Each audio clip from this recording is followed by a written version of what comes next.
Check it out, dude. Very pretty.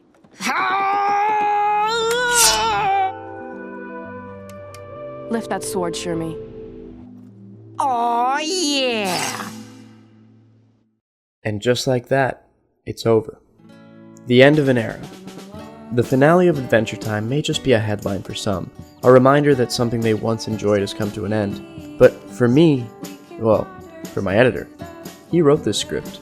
This show has taught me some important lessons, like how to deal with internal turmoil, how to move on after a major breakup, and ultimately, how to look at my reality in a brand new way, a healthier way I did than when I first started watching. A wisdom that I gained alongside the main character, who really matured and humbled himself throughout the series. But like the title suggests, this video is about the show's ending, and boy, I see what you did there. Did they not disappoint? This finale actually surprised us all by tying up every single loose end we were suspicious about being left open. The rogues gallery of villains weren't as pertinent as we thought, but they still did serve to show us that these guys are still doing their thing across Ooo and looking out for themselves.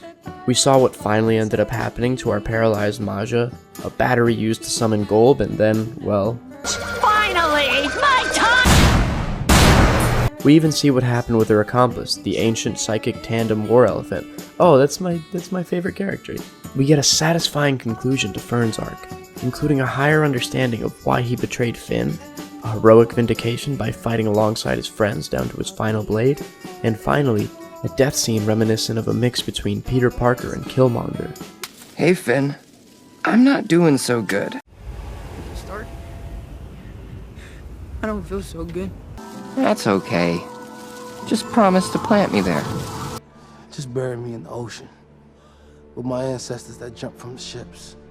We get to see satisfying conclusions of what happened to the Duke of Nuts, future Sweet Pea, Jake's children, Kingman, and shit, we even make sense of the future we see in the Grable's episode in Lemon Hope's final days. Easter eggs were rampant in this episode, and it was everything we could have asked for except for one thing. The ending we wanted for a character that worked harder and sacrificed more than arguably anybody in this series. And that character is Betty Groff. Let's take you back all the way for you to understand the scope of this. And before I begin, consider this your spoiler warning. Before there was anything, there was monsters and magic, specifically in the form of the elementals.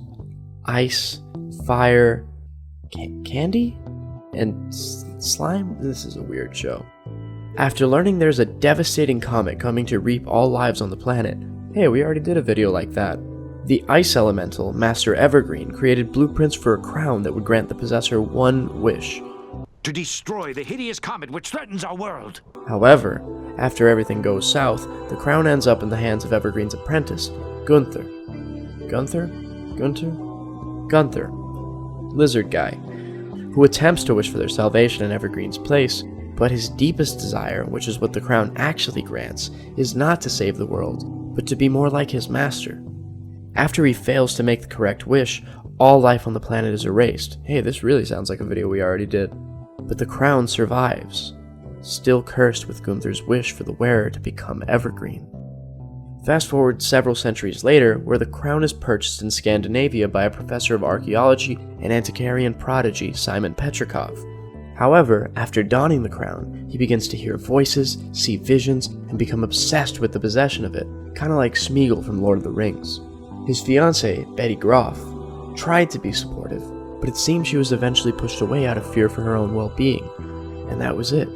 That was the end of their relationship. Or at least, it would have been, until over 1,000 years later, when Simon survived due to the crown's power, but became mad and turned into the Ice King. Simon momentarily regains his sanity in the future and manages to open a portal to the past to make amends with Betty, the one thing he had craved to do for so long, that it was the first action he took as soon as the crown's effects wore off. Yes? Marcy, it's me, Simon. I'm back, but my body might donk out soon, so get to the Ice Kingdom fast and help me with this time portal so I can find Betty and say I'm sorry before I croak boat. In a shocking turn of events, the reason Betty disappeared in the past, however, wasn't because she was scared away, but rather because she joined Ice King in the future. And this was where Betty was forced to make her first sacrifice. She was intentionally leaving behind a reality where everything made sense to her, to join a post-war radioactive wasteland where candy is people and everything can be anything, just pure nonsense. Mostly attributed to the fact that this world contains magic. And magic is where we see Betty instantly make her second sacrifice. See, the only reason Simon was lucid enough to be himself was because his magic had been taken by Bella Noche. And without it, he was dying, since, he's over 1,000. Simon is finally with his fiancée while cured and sound-minded, but the only way to keep himself alive is to restore the magic that makes him mad, thus taking him away from Betty all over again. In her next attempt to save Simon, her sole drive in life at this point, she recovers Grob Gob Glob Grob's helmet and uses it as part of her master plan to steal Magic Man's powers from him. After doing so, she learns there is a direct link between magic, madness, and sadness, and she herself becomes as unstable as the Ice King, but still determined to get Simon back.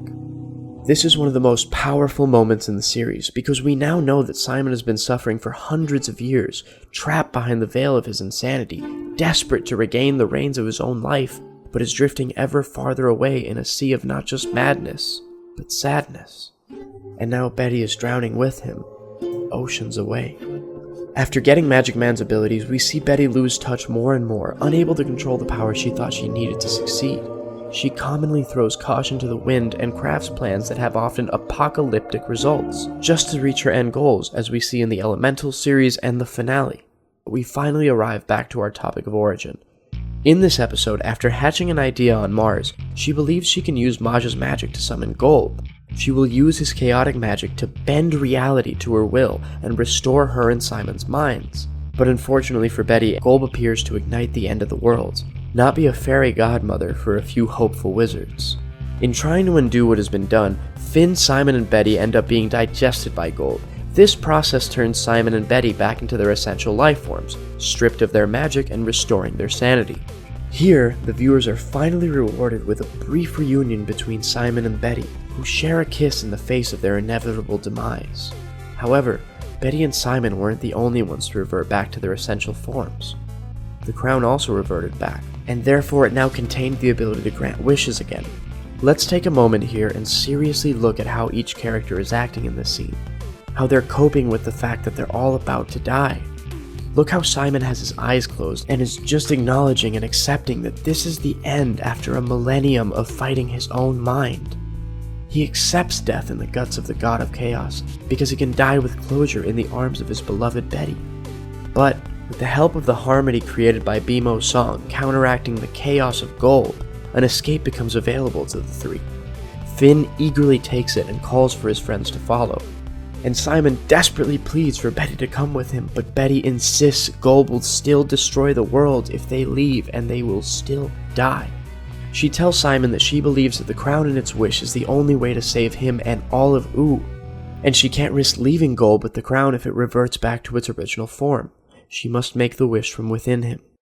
A heartbreaking final sacrifice that definitely had fans pounding their fists at the screen, because they had finally attained what they wanted, and it was already being ripped from their grasp.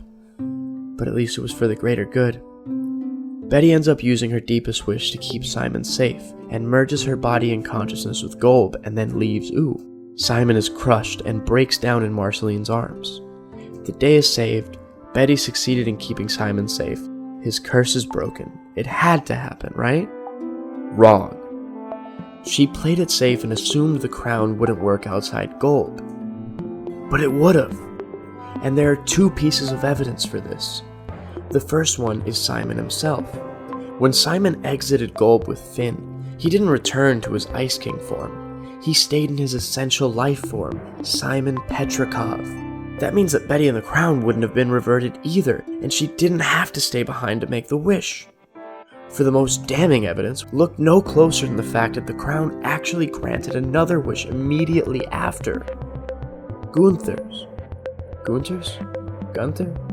Urgalurg? The penguins! What does this tell us other than the fact that Betty could have totally escaped? It tells us that the crown would have had multiple wishes in this state. She could have wished for more time. She could have wished for an escape. She could have made any number of solutions besides the one she chose. The biggest tragedy of the finale wasn't just the fact that Betty disappeared and didn't get her life with Simon. It's that they totally could have had a happily ever after. But after making so many drastic choices, Betty wasn't prepared to gamble for her final move. She's gone and can't be reached.